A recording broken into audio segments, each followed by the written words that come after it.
नमस्कार. आज आपण एका खूप इंटरेस्टिंग विषयावर बोलणार आहोत.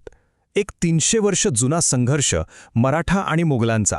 आता विचार करा, या जुन्या इतिहासातून आपल्याला आजच्या आयुष्यासाठी म्हणजे लीडरशिप आणि स्ट्रॅटेजीसाठी एक जबरदस्त ब्लूप्रिंट मिळू शकते का? चला, हेच समजून घेऊया. हे वाक्य खूप काही सांगून जातं नाही का? तुमचे मित्र तुमची संगत दाखवतात, पण तुमचे शत्रू तुमचं स्थान ठरवतात. आणि खरंच मराठ्यांचं मोठेपण जर समजून घ्यायचं असेल तर आधी त्यांच्या समोर उभं ठाकलेलं आव्हान किती अवाढव्य होतं हे समजून घ्यायला हवं. चला मग थोडं खोलवर जाऊया. इतिहास म्हणजे काय? फक्त जुन्या गोष्टी नाही. खरं तर तो आपल्या वैयक्तिक आणि व्यावसायिक आयुष्यासाठी केस स्टडीजचा एक खजिना आहे. एक प्रकारे आपल्या आयुष्याचं ब्लूप्रिंट. आता या संपूर्ण कथेला कलाटणी देणाऱ्या किंवा म्हणा या कथेच्या केंद्रस्थानी असलेल्या व्यक्तीला भेटूया. हो, मुघल सम्राट औरंगजेब. एक अशी व्यक्ती ज्याची महत्वाकांक्षा आणि इच्छाशक्ती अक्षरशः अतूट होती. औरंगजेब म्हणजे त्याचं आयुष्य एकाच ध्येयाभोवती फिरत होतं, संपूर्ण भारतीय उपखंड जिंकणं. आणि त्यासाठी तो कोणत्याही थराला गेला. सिंहासनासाठी स्वतःच्या भावांना मारलं, वडिलांना कैद केलं. एवढंच नाही, विचार करा, वयाच्या 80व्या वर्षी गुडघा तुटलेला असतानाही तो स्वतः दख्खनच्या मोहिमेचं नेतृत्व करत होता. ही होती त्याची जबरदस्त इच्छाशक्ती. आणि यामुळेच तो भारतीय इतिहासातल्या सर्वात शक्तिशाली आणि सर्वात भयंकर शत्रूंपैकी एक मानला जातो. त्यानं प्रचंड मोठं साम्राज्य उभं केलं, उत्तरेपासून दक्षिणेपर्यंत. पण एक छोटासा प्रदेश, मराठ्यांचं स्वराज्य, हे त्याच्यासाठी कायम एक न सुटणारं कोड राहिलं. सगळं जिंकलं, पण दख्खनचा हा भाग त्याला कधीच पूर्णपणे ताब्यात घेता आला नाही. तर मग प्रश्न पडतो की एवढ्या बलाढ्य शक्तीसमोर मराठे कसे टिकले? त्यांच्यात ही ताकद आली कुठून? आणि याचं उत्तर आहे छत्रपती शिवाजी महाराजांनी घालून दिलेल्या पायामध्ये. आणि हा पाया नेमका काय होता हे इथे स्पष्ट दिसतं. बघा, दोन्ही साम्राज्यांमधला फरक फक्त सैन्य किंवा संपत्तीचा नव्हता. नाही, तो होता त्यांच्या विचारसरणीचा, त्यांच्या फिलॉसॉफीचा. एका बाजूला औरंगजेब होता, जो भीती आणि नियंत्रणाच्या जोरावर राज्य करायचा. त्याचं ध्येय होतं जमीन जिंकणं. तर दुसऱ्या बाजूला होते शिवाजी महाराज, जे प्रेरणेने आणि चारित्र्याच्या आधारावर राज्य करत होते. त्यांचं ध्येय होतं माणसं घडवणं. आणि हाच होता सगळ्यात मोठा फरक. आणि ही गोष्ट मी नाही सांगत किंवा कुठल्या मराठा इतिहासकाराने नाही लिहिलेली. हे उद्गार आहेत खुद्द औरंगजेबाचे.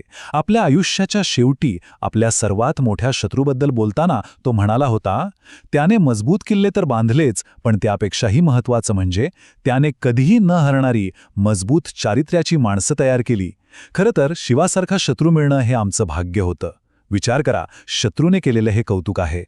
छत्रपती संभाजी महाराजांना अत्यंत निर्घृणपणे मारल्यानंतर औरंगजेबाला वाटलं, आता संपलं, मराठ्यांचं स्वराज्य आता आपल्या ताब्यात. पण त्याचा हा अंदाज पूर्णपणे चुकला.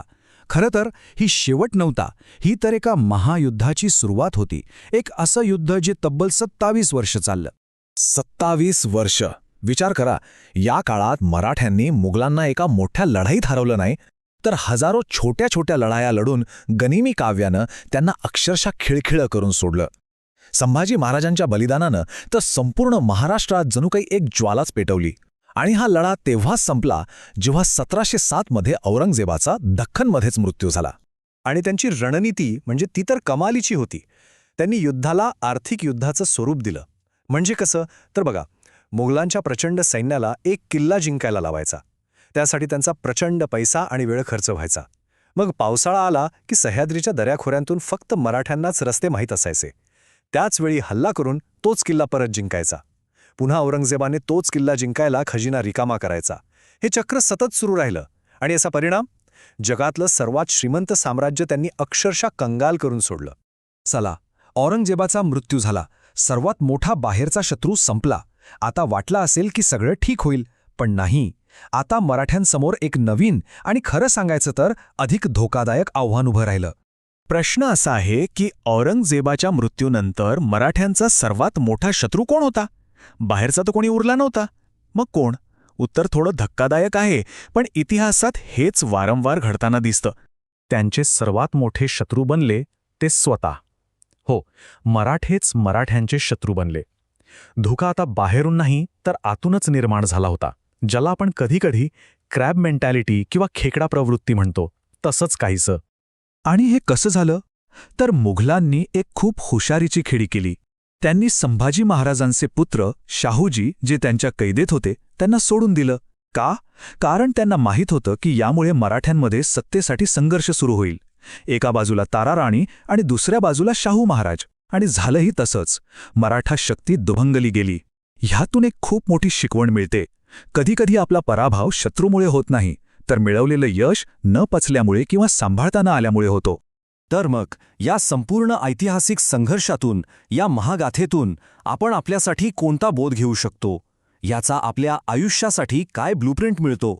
यातून काही गोष्टी अगदी स्पष्ट होतात. 1. मोठी आव्हानं आपल्याला तोडत नाहीत तर घडवतात. औरंगजेबासारख्या मोठ्या शत्रूमुळेच मराठे एकत्र आले, त्यांना नवनवीन गोष्टी शिकायला मिळाल्या. दुसरी गोष्ट म्हणजे मूल्य ही संपत्तीपेक्षा जास्त महत्त्वाची असतात. शिवाजी महाराजांनी चारित्र्य घडवण्यावर जो भर दिला तो औरंगजेबाच्या अफाट खजिन्यापेक्षाही जास्त प्रभावी आणि टिकाऊ ठरला. आणि तिसरं, यश मिळाल्यावर नवीन समस्या येतात. बाहेरचा शत्रू संपल्यावर घरातले मतभेद उफाळून येऊ शकतात. हे धडे 300 वर्षांपूर्वी जेवढे खरे होते तेवढेच आजही आहेत. म्हणून शेवटी एकच प्रश्न विचारावासा वाटतो. प्रत्येकाच्या आयुष्यात एक औरंगजेब असतो, म्हणजे एक मोठं आव्हान.